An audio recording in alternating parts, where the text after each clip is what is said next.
గతంలో వెన్నుపోటు అనేది శత్రువులు మాత్రమే పొడిచేవారు. కానీ ఇప్పుడు మాత్రం మిత్రుడితో పాటు ప్రేమించిన వాళ్ళు, సొంత వాళ్ళు కలిసి వెన్నుపోటు పొడవడం చూస్తున్నాము.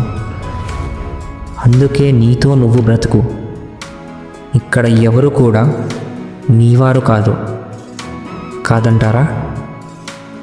ఇతరులతో పోల్చుకుంటూ నిన్ను నువ్వు తక్కువ చేసుకోకు. నీ పాత్రను నీ అంత అద్భుతంగా ఇంకెవరూ పోషించలేరు.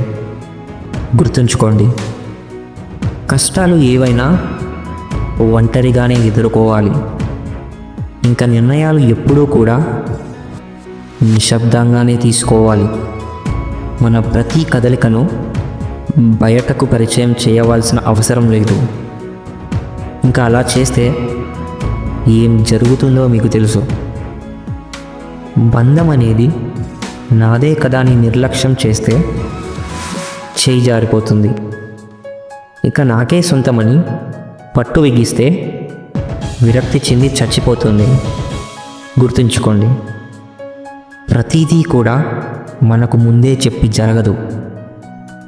తప్పించుకునే అవకాశం అనేది అస్సలు ఉండదు. తట్టుకోలేనంత బాధ, తన్నుకు వచ్చే కన్నీళ్ళు ఇంకా ఇవే తేరుకునే శక్తినిస్తాయి కాదంటారా? జీవితంలో అన్నీ కోల్పోయినప్పుడు కోల్పోయిన వాటి గురించి ఆలోచించడం దేనికి? ఇక నుండి ఉన్న వాటి గురించి ఆలోచించడం మొదలుపెట్టు.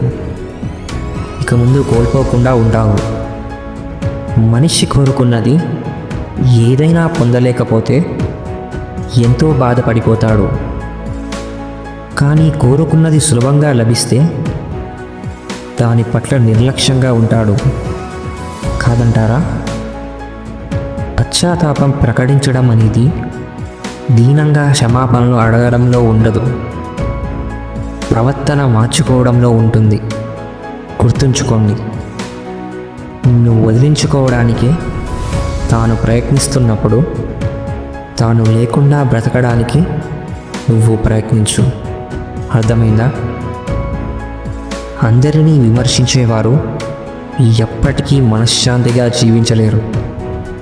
కానీ అందరినీ సరదాగా పరామర్శించేవారు నిత్య నూతన ఆనందంతో జీవిస్తారు. స్నేహం, ప్రేమ అనేవి దీపం లాంటివి. వెలిగించడం చాలా సులభం, కానీ ఆరిపోకుండా కాపాడుకోవడంలోనే ఉంటుంది అసలైన గొప్పతనం. గుర్తుంచుకోండి, నీ జీవితాన్ని ఎవరితోనో పోల్చుకోకు. ఎందుకంటే సూర్యుడు, చంద్రుడు పూర్తిగా వేరువేరు. ఎవరి సమయం వచ్చినప్పుడు వారు ప్రకాశిస్తారు. ఎవరి విలువ వారిది కాదంటారా? అనుమానాలు పెట్టుకుని అడ్డుకట్టలు కట్టుకోవడం కన్నా అసలు విషయం అడిగితే నువ్వు పడే అనుమానం నిజమో కాదో తెలుస్తుంది కదా. కోపం వస్తే కొన్ని రోజులకు తగ్గిపోతుంది. అదే అనుమానించుకుంటూ ఉంటే మనశ్శాంతి అయిపోతుంది. అలాగే మీ యొక్క బంధం కూడా పోతుంది. గుర్తుంచుకోండి, మనం లెక్కలోకి రావాలంటే కొన్నిటిని లెక్క చేయడం మానేయాలి. అర్థమైందనుకుంటా.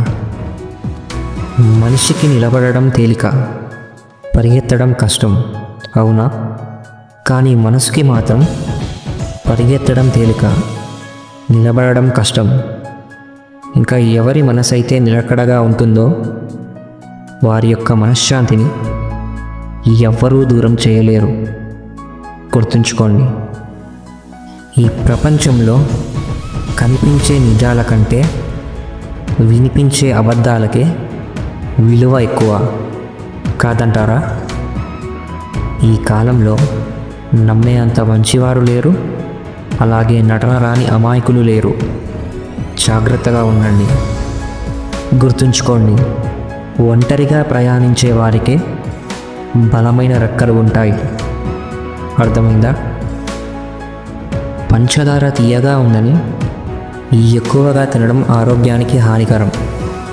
అలాగే మనుషులు మాటలు తీయగా ఉన్నాయి అని నీ బలాన్ని, నీ బలహీనతని అన్నీ పంచుకోవడం కూడా నీ జీవితానికి హానికరమే.